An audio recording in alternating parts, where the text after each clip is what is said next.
No dia 28 de fevereiro de 2026, o presidente Trump levou os Estados Unidos à guerra contra o Irã. Naquela noite, em sua declaração inicial, ele fez várias promessas sobre o que iríamos fazer com o Irã, como venceríamos a guerra e todos os objetivos que pretendíamos alcançar. Especialmente na primeira semana, nos primeiros 5 ou 6 dias depois disso, ficou bem claro, bem rápido, que tínhamos cometido vários erros e feito muitas suposições que acabaram não sendo verdadeiras. Muita coisa aconteceu que, segundo nos disseram, ninguém poderia ter previsto. Quem poderia imaginar que isso aconteceria? A névoa da guerra. As coisas sempre acontecem de um jeito diferente. Nenhum plano sobrevive ao primeiro contato. Esse tipo de coisa. E claro, parte disso é verdade, porque sempre há coisas que acontecem de forma diferente, em maior número do que a gente espera.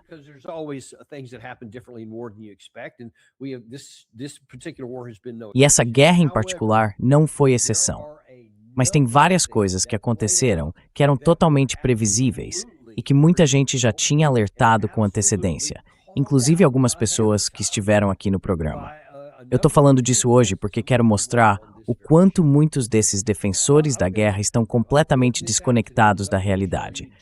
Gente como Mike Pompeo, John Bolton, Jack Keane, Lindsey Graham, todos esses que vêm desejando uma guerra o tempo todo.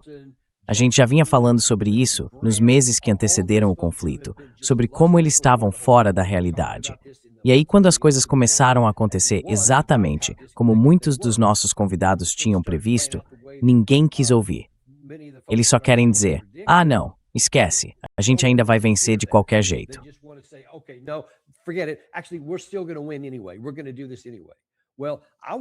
A gente vai fazer isso de qualquer jeito.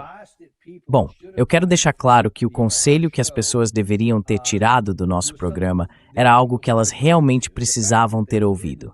E o fato de não terem ouvido é um problema sério.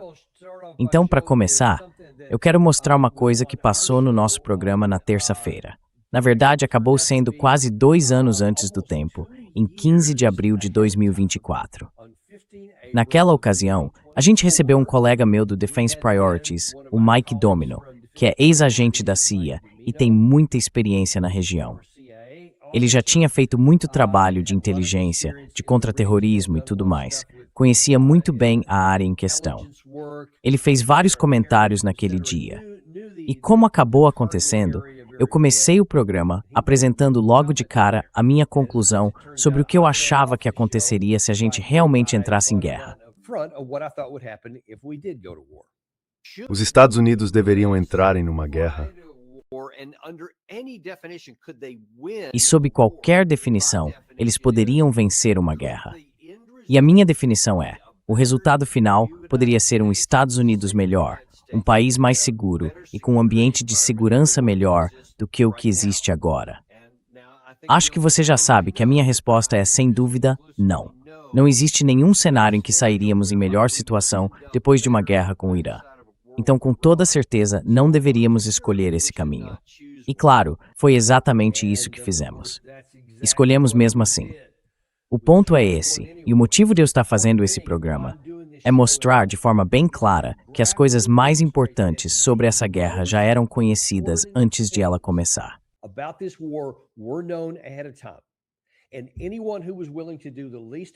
E qualquer pessoa disposta a fazer o mínimo de análise e investigação honestas teria entendido que essa era uma guerra que a gente não podia vencer. O que eu disse lá em 2024 era claramente verdade. Não deveríamos ter escolhido uma guerra em que não tínhamos chance de sucesso, considerando a dificuldade do inimigo e as limitações que tínhamos no lado ofensivo. Então deixa eu entrar em alguns dos principais pontos aqui. E só para deixar claro, o Mike Domino, ele é atualmente o vice-secretário assistente de guerra para o Oriente Médio, um dos altos funcionários do Departamento de Defesa, ou melhor, do Departamento de Guerra, como estão chamando agora, lá no Pentágono.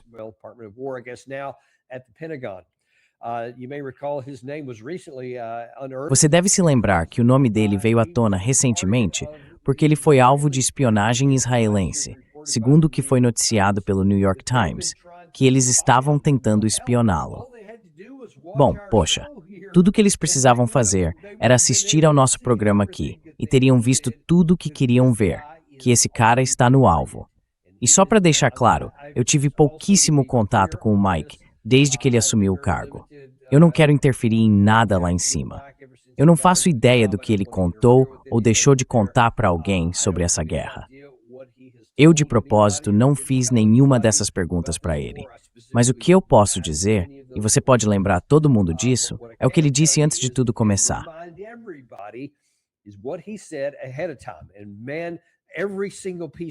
Cara, cada trecho que eu vou mostrar aqui, cada vídeo, foi muito previsível. E se ele já dizia isso quando ainda era só o Mike, dá para imaginar que, como secretário, ele provavelmente falava a mesma coisa para muita gente importante antes. Se tivessem ouvido ele, as coisas talvez tivessem saído um pouco melhor. E eu espero que estejam ouvindo agora.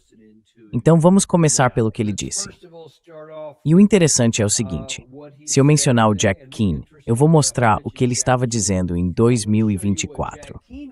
E antes mesmo de chegar na parte do Mike, olha só o que o Jack Keane estava dizendo. Como ele achava que tudo isso seria fácil, e como ele zombava da ideia de que o Irã poderia acabar nos arrastando para uma guerra regional.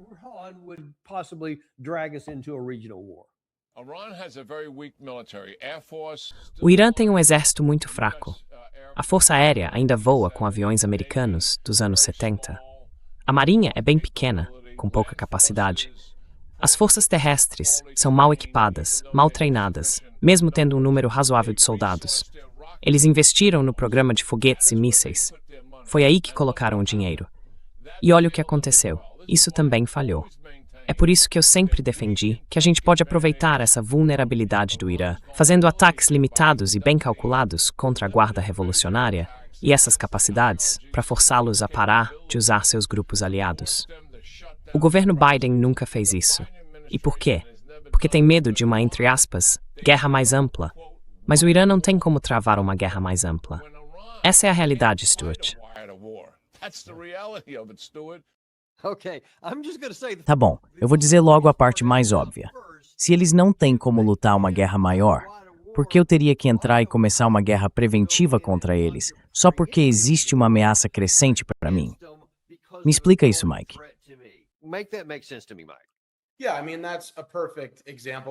Pois é, esse é um exemplo perfeito de hipocrisia. Fala por si só. O Irã não é uma grande ameaça para a região, nem para todo mundo, se for tão fraco quanto o general Keane diz. E outra coisa em que ele erra é na conclusão a que chega. O tamanho da amostra dele é a primeira coisa que eu destacaria.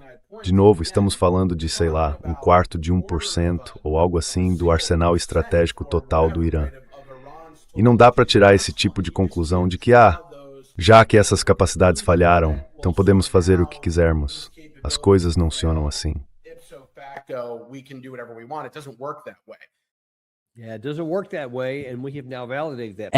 Não funciona assim. E agora a gente já comprovou isso. Mas dá pra ver, e é por isso que eu implico tanto com Jack Keane, porque ele devia saber melhor. Ele foi um general de 4 estrelas, e mesmo naquela época já tentava pintar um quadro de como tudo seria fácil. Era só fazer alguns ataques limitados contra a Guarda Revolucionária Iraniana, e pronto, eles seriam derrotados. E a ideia de que isso poderia virar uma guerra maior era motivo de piada. Ele literalmente riu e ainda zombou do governo Biden na época, dizendo que eles não tinham feito isso. Por quê? Porque tinham medo de uma guerra mais ampla. Mas eles não têm como sustentar uma guerra maior. Olha a guerra de hoje. Assiste aos programas que a gente colocou no ar mais cedo, hoje de manhã e ao longo do dia.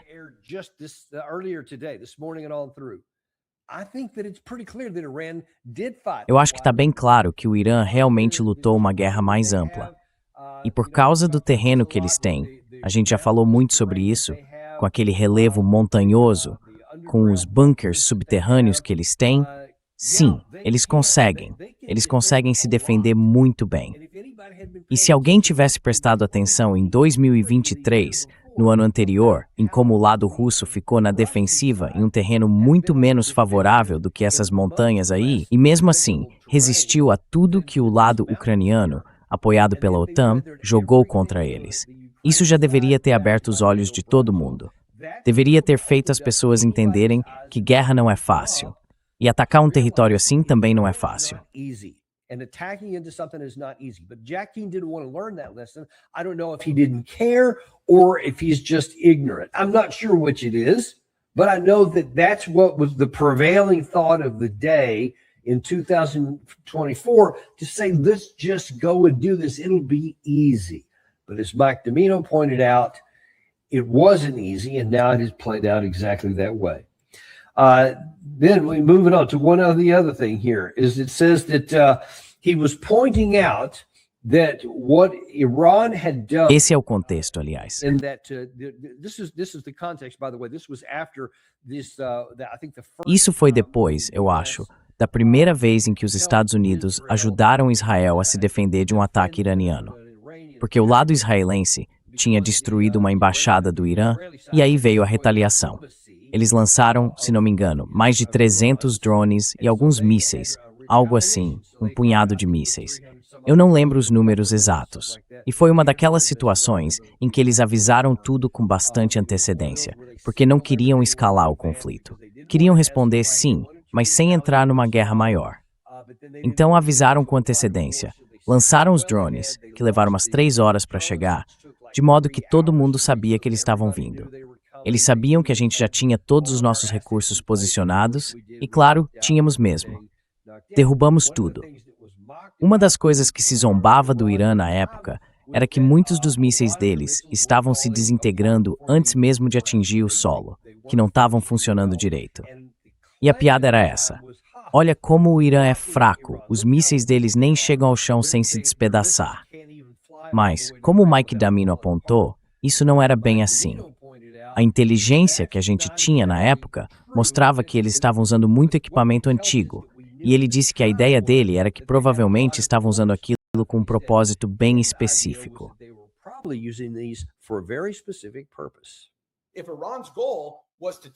Se o objetivo do Irã era testar a capacidade de lançamento, testar a saturação do radar e basicamente enviar um sinal simbólico para Israel, então não dá para dizer que eles falharam nesse ponto.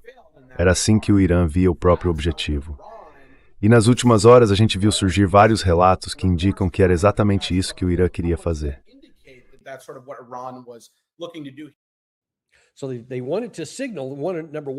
Então, eles queriam mostrar primeiro que estavam prontos para agir. Mas, em segundo lugar, ele disse que eles estavam testando as defesas de Israel. Queriam ver como essas defesas funcionavam. Para onde iam os mísseis antes de começarem a receber fogo inimigo? O contra-ataque. Para onde iam os drones? Como eram atacados? E por aí vai. Eles estavam usando equipamento antigo e, para ser sincero, não se importavam se aquilo ia dar defeito ou não, porque o objetivo era testar o sistema de defesa dos Estados Unidos e de Israel juntos. E no fim das contas, eles pegaram essas informações e usaram. Aí, quando a gente entrou, um ano depois, na Guerra de 12 Dias, a chamada Operação Martelo da Meia-Noite, a gente viu que eles tinham aprendido com as posições defensivas observadas em 2024. E agora, em 2025, começaram com mais sucesso, usando mísseis de melhor qualidade e os drones começaram a passar.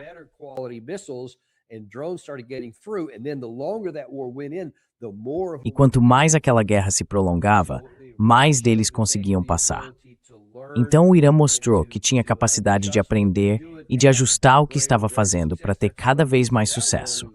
Essa é uma das razões pelas quais a guerra durou só 12 dias. A gente percebeu, opa, tudo está começando a passar, é melhor encerrar isso agora. Foi por isso que acabamos com aquela guerra naquele momento. O Mike já tinha alertado antes e disse, olha, provavelmente é isso que eles estão fazendo agora. E um ano depois vimos mais sinais disso. A gente gritava isso aos 4 ventos várias vezes depois, dizendo que o Irã tinha demonstrado claramente uma capacidade em avanço. Então não comece outra guerra que você não possa terminar, porque eles provavelmente vão retomar exatamente de onde pararam.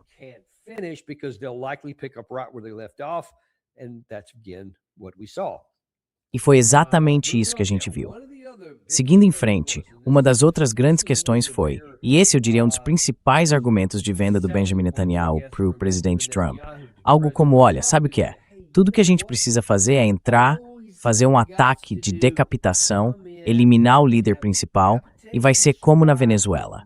A gente entra, tira o Maduro, problema resolvido, jogo acabado. Vitória fácil, sem custo pra gente, basicamente. Claro, 80 deles morreram, mas e daí? Quem liga pra eles? A gente não se importa com a vida de pessoas de pele morena, só com a dos americanos, e nenhum americano morreu. Então, ótimo, é uma grande vitória. Podemos fazer isso de novo. Pois bem, o Mike Damino falou sobre isso, e ele disse, olha, essa ideia de que dá para simplesmente eliminar os líderes principais e achar que vai vencer, não conte com isso.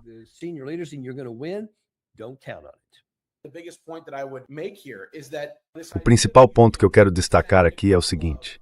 Essa ideia de que dá para mandar 2 bombardeiros furtivos americanos cruzarem a fronteira, matar todos os ayatolás numa cena de filme, e aí uma jovem de terno levanta e diz, estou pronta para ser a presidente do Irã agora. Olha, a vida não é um filme da Marvel, Dani, certo? Como alguém que passou muito tempo na região e trabalhou com esses assuntos como oficial de inteligência, posso te dizer, achar que algo assim é possível é o tipo de coisa que está na cabeça de muita gente, como o John Bolton, o Mike Pompeo e até parte da diáspora persa em outros países, que é muito contra o regime. E de novo, eu também sou contra o regime. Mas as coisas não funcionam desse jeito, como se houvesse uma cena final perfeita e de um dia para o outro surgisse um novo governo no Irã.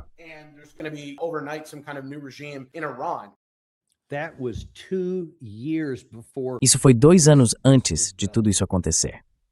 Então eu só posso imaginar que quando ele viu os planos com antecedência, e de novo, quero deixar isso bem claro, eu não perguntei nada pro Mike. Ele não me contou nada. Eu realmente não sei de nada sobre o que ele disse ou fez desde que assumiu o cargo. Quero deixar isso bem claro. Mas, olha, eu não consigo imaginar que ele não tenha repetido o que disse aqui no nosso programa, que quando descobriu que a ideia era, vamos entrar lá, assassinar o líder e depois vai ter uma revolta e todo mundo vai seguir o nosso cara, quem quer que a gente escolha. E que tudo isso ia ser, sabe, tipo um filme. Porque veja, toda essa coisa cinematográfica de que ele falava foi exatamente o que a gente fez na Venezuela. Porque você entende, a gente tinha uma pessoa infiltrada lá.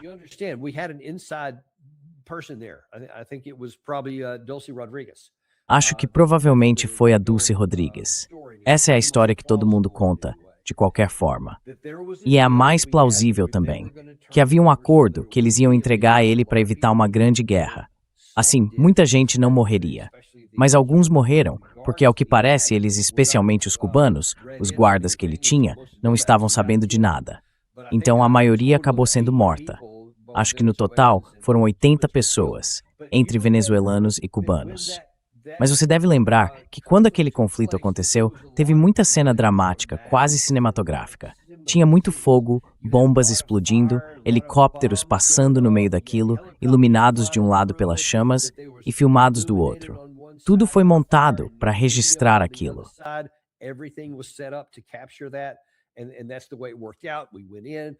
E foi assim que aconteceu. A gente entrou, pegou o cara, saiu, sem baixas, só alguns helicópteros que foram atingidos. E isso foi celebrado como uma grande vitória. E o Trump, até hoje, ainda volta a esse episódio achando que, se funcionou naquela época, vai funcionar de novo agora, mesmo com as condições sendo completamente diferentes. Mas a ideia era essa, ter um desfecho cinematográfico como ele vinha falando 2 anos antes de acontecer. E foi exatamente isso que o Netanyahu vendeu para o presidente Trump, uma promessa de que daria certo.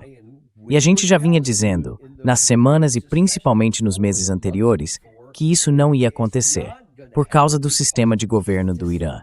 E porque eles sabem muito bem que a gente tem essa tendência de tentar assassinar líderes.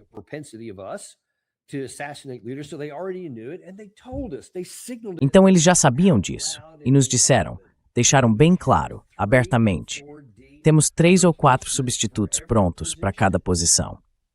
E aí, quando a gente entrou, porque os israelenses realmente tinham informações de inteligência acionáveis no dia em que atacamos, no dia 28 de fevereiro, e acabou que estavam certos.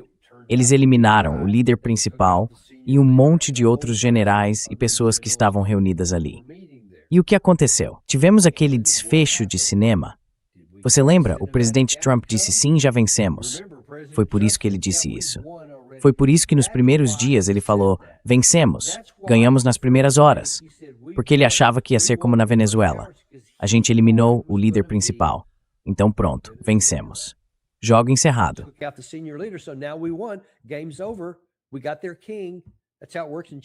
A gente pegou o rei deles. É assim que funciona no xadrez. Aí eu pensei, peraí, o quê? Eles substituíram o rei, simplesmente colocaram outro no lugar, e todos aqueles generais e comandantes que a gente demitiu, eles só promoveram outras pessoas? Pois é. E o Trump continua tentando vender essa ficção até hoje, repetindo sem parar.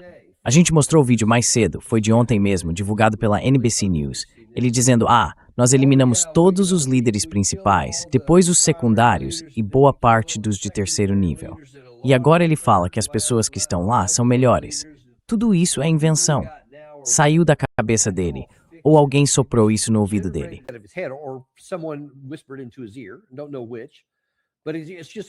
Eu não sei qual, mas é tudo pura ficção. Porque, primeiro, a maioria das principais lideranças do governo, o presidente, o ministro das Relações Exteriores, o líder do parlamento, nenhum deles foi eliminado. Então eles continuam sendo líderes de primeiro nível. Entende o que eu quero dizer? Houve alguns generais, sim. Teve outros também. O Ali Larijani era um deles, um líder político importante. Ele foi assassinado. E claro, o Ayatollah Khamenei. Ele foi substituído pelo próprio filho. Então, basicamente, trocaram um Khamenei por outro. E esse novo é claramente mais radical que o pai, que era muito mais moderado e avesso a riscos. Muito avesso a riscos.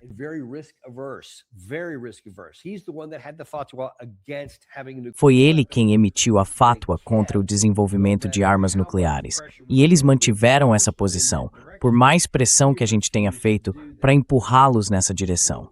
Ele se recusou a fazer isso.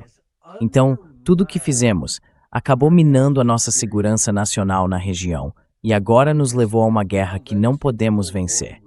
E se a gente tivesse ouvido pessoas como Daniel Davis lá atrás, não estaríamos nessa situação agora. O Irã ainda não estaria no controle do Estreito de Hormuz. O preço do petróleo provavelmente ainda estaria em torno de 60 ou 50 dólares o barril. Nossa economia estaria muito mais forte do que está hoje, e não haveria risco para o resto do mundo, onde estão nossos aliados, especialmente na Ásia e na Europa.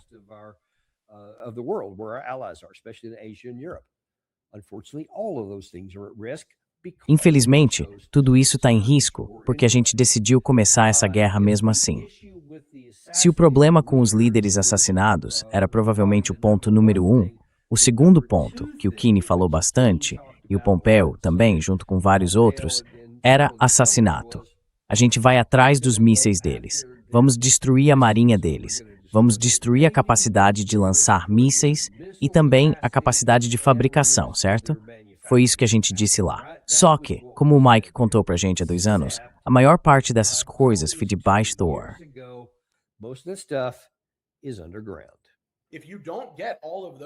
Se você não atingir todos esses alvos e não conseguir destruí-los completamente, o que, de novo, é importante lembrar, muitos desses locais ficam embaixo de montanhas, são subterrâneos. Quer dizer, mesmo com bombas perfurantes e esse tipo de armamento, a gente ainda estaria longe do que seria necessário para penetrar algumas dessas instalações. Então, a ideia de que poderíamos eliminar todas elas simplesmente não é correta.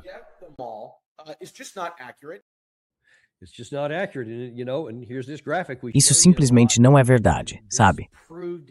E aqui está aquele gráfico que a gente mostra com frequência que provou exatamente o que ele disse. Então, tá aí, pessoal. Muita gente estava dizendo isso. Quer dizer, a gente vem falando sobre esse assunto há bastante tempo, mas isso foi há 2 anos. E dá para se perguntar quem, afinal de contas, está no comando lá em cima. Porque a gente sabe com certeza que houve outros. A gente sabe que a vice-presidente vem fazendo esse tipo de argumento desde o começo. Sabemos que a Tulsi Gabbard também falava muito disso desde o início. Então, sim, houve outros, e tenho certeza de que há mais pessoas de que eu nem estou ciente. Aliás, eu sei que há, mas ninguém ouviu essas pessoas, mesmo quando deram ótimos conselhos. A gente teve o Joe Kent aqui, e ele era um deles. Ele também dizia isso.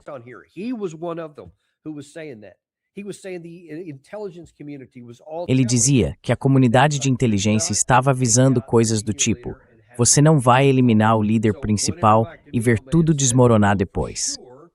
Então, o que quer que o Mike Damino tenha dito, a gente sabe com certeza que a comunidade de inteligência falou isso, porque o Joe Kent revelou isso aqui no nosso programa. Ou seja, tinha muita gente dizendo as coisas certas.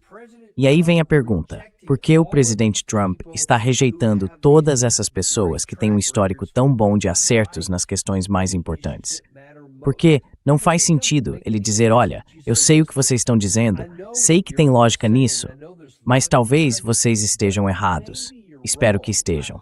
E então decidi lançar uma guerra, seguir por um caminho e usar táticas que têm quase nenhuma chance de dar certo, só porque ele quer.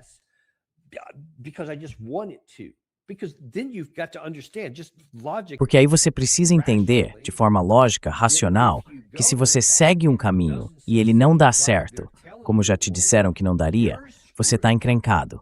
E claro, o país também. Agora temos 13 americanos mortos, 400 feridos, 20 bases destruídas, mas enfim. Mesmo que só se importasse com ele mesmo e não ligasse para os americanos, para as pessoas que morreram, e ele não liga, porque ontem, na entrevista com a Kristen Welker, perguntaram várias vezes sobre as baixas, e ele respondeu algo como: ah, bom, 1 já é demais, 13 é demais, mas... Quer dizer, sério, quando você olha no contexto, né, houve milhares, dezenas de milhares de mortos na Guerra do Vietnã.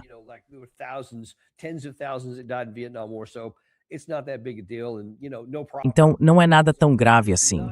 E sabe, não tem problema com isso. Ou seja, ele não dá valor a eles, de acordo com o que ele mesmo revelou ontem. Vamos deixar isso como está.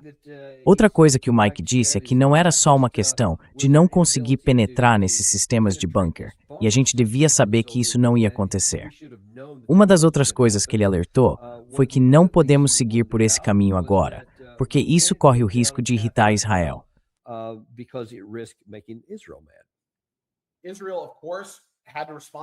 Israel, claro, teve que responder ao que aconteceu em 7 de outubro. E provavelmente vai responder também aos ataques ao seu território que vimos ontem. Eu entendo totalmente isso. Mas a gente precisa ser racional e entender que, se continuarmos subindo demais nessa escalada, e olha, já estamos bem alto, podem surgir cenários devastadores para Israel, para os Estados Unidos e para toda a região, certo? Eu não quero ver isso acontecer.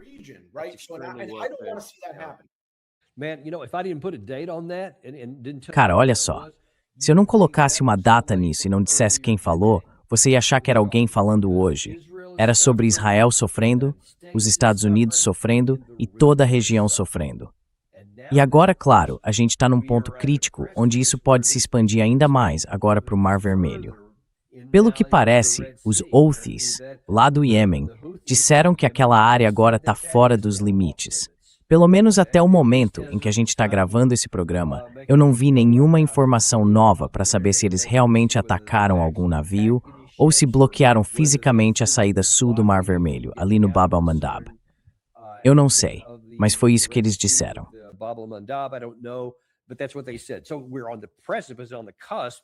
Então a gente está no limite, prestes a entrar numa situação muito mais difícil do que já esteve antes. E de novo, tudo isso foi alertado várias e várias vezes. O Mike chegou a entrar para o governo. Dá para imaginar que ele disse tudo que a gente mostrou aqui no programa. Tenho certeza de que ele falou isso para quem estava na Casa Branca. E o Joe Kent também falou. O vice-presidente Vance falou. Outros também. A Tulsi Gabbard, por exemplo. Mesmo assim, todos eles foram ignorados. E para quem é que estavam dando ouvidos? Eu mostrei no começo. O Jack Keane. A gente falou do Mike Pompeo. Ele foi um dos que impulsionaram tudo isso. A Victoria, não a Victoria Nuland, a Victoria Coates, desculpa, ela defendia fortemente essa linha. A Rebecca Heinrichs também era uma grande defensora. E o Keith Kellogg, a mesma coisa, também apoiava fortemente essa ideia. Keith Kellogg was a big proponent of this. Obviously, Lindsey Graham was the biggest cheerleader of all. Obviamente, o Lindsey Graham foi o maior entusiasta de todos. Esse pessoal tem sido insistente o tempo todo em empurrar o país para a guerra. Então dá para imaginar que eles, ou aliados deles dentro do governo, foram os que abafaram as vozes que eu acabei de mostrar. Eles estavam lá dentro, receberam conselhos bons, sólidos, bem fundamentados. E a gente poderia pensar, pelo menos no mundo conceitual, que se o seu conselho tivesse sido tão claramente provado errado, você ficaria envergonhado e diria, tá bom, foi erro meu, eu estava errado. Ou simplesmente ficaria quieto, ou sairia do ar, porque todo mundo já sabe o que você disse, o que prometeu e como dizia que tudo seria fácil, como Jack Kenney fez naquele primeiro trecho de abril de 2024. Eles não vão se meter numa guerra maior.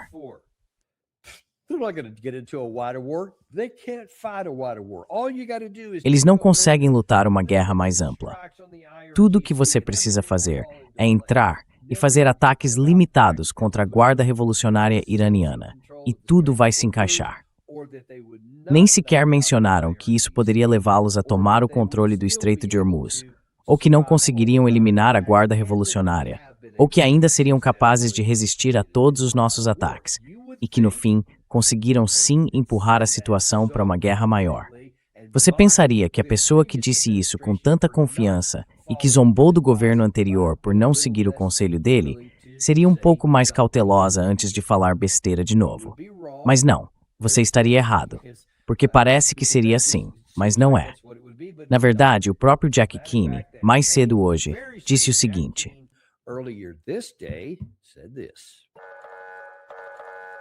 nós estamos aqui em negociações, tentando chegar a um acordo.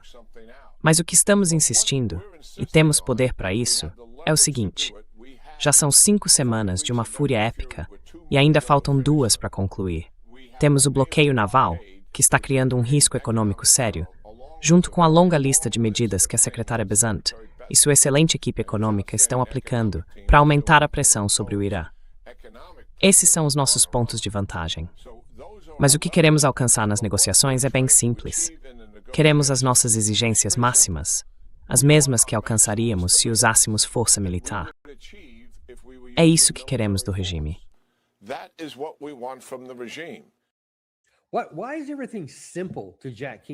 Por que tudo é simples por Jack Kenney? É isso que ele tenta vender por Trump. Até hoje, eu disse que era hoje, mas na verdade, se você olhar a data, foi no dia 6 de junho, então faz alguns dias. Mas mesmo nesse cenário atual, ele ainda tenta vender essa ideia para o presidente Trump.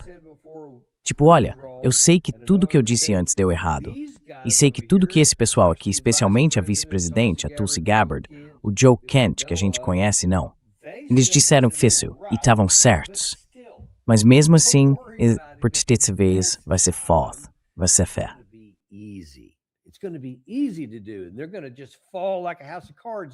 Dessa vez, eles vão desabar como um castelo de cartas.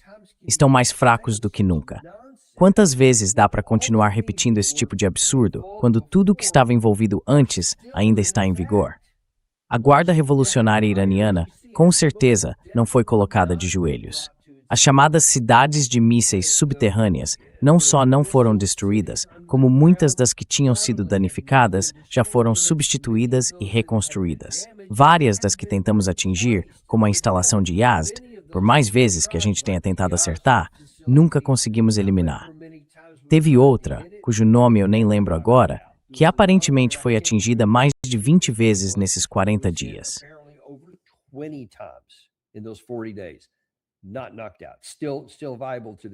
Não foi derrotado. Continua viável até hoje. Ele sabe de tudo isso.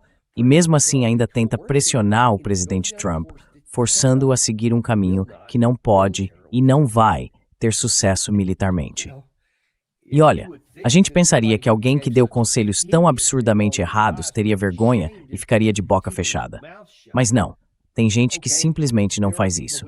Mas poxa, e o presidente dos Estados Unidos, hein? Podia dizer, tá bom, eu tinha o vice-presidente, o Daniel Davis, a Tulsi Gabbard e o Joe Kent, essas coisas.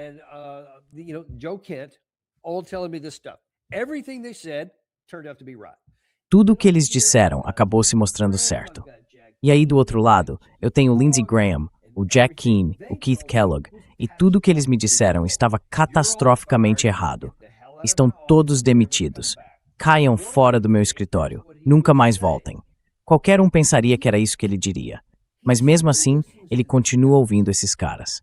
Eu não entendo como alguém pode ter sucesso quando o chefe, que supostamente é esse grande negociador, nem consegue reconhecer quando algo está funcionando e quando não está.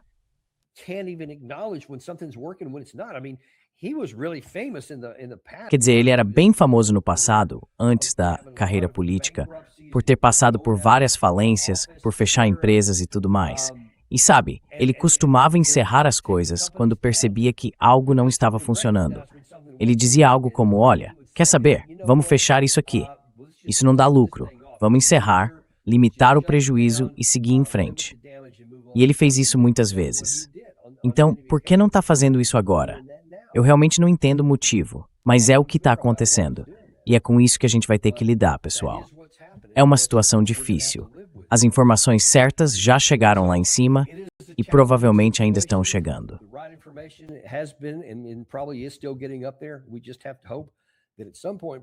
A gente só pode torcer para que em algum momento o presidente Trump haja pelo próprio interesse, olhe para tudo isso e tome decisões concretas e corretas.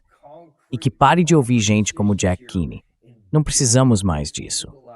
Isso só vai prejudicar o presidente Trump e com certeza vai prejudicar a gente. Nossos soldados, nossos aliados israelenses, todos os nossos parceiros no Oriente Médio e todos os clientes que dependem do petróleo de lá. Vamos torcer para que ele faça isso. Muito obrigado, pessoal. A gente se vê amanhã no Daniel Davis Deep Dive. Não esquece de avisar seus amigos, aqueles que adoram ouvir podcasts. Pede para eles colocarem o Daniel Davis Deep Dive na lista deles. Eles precisam saber o que você sabe. E podem ouvir no mesmo lugar onde já escutam os outros podcasts. É só você contar para eles. Where they already get their podcast. You just got to tell them.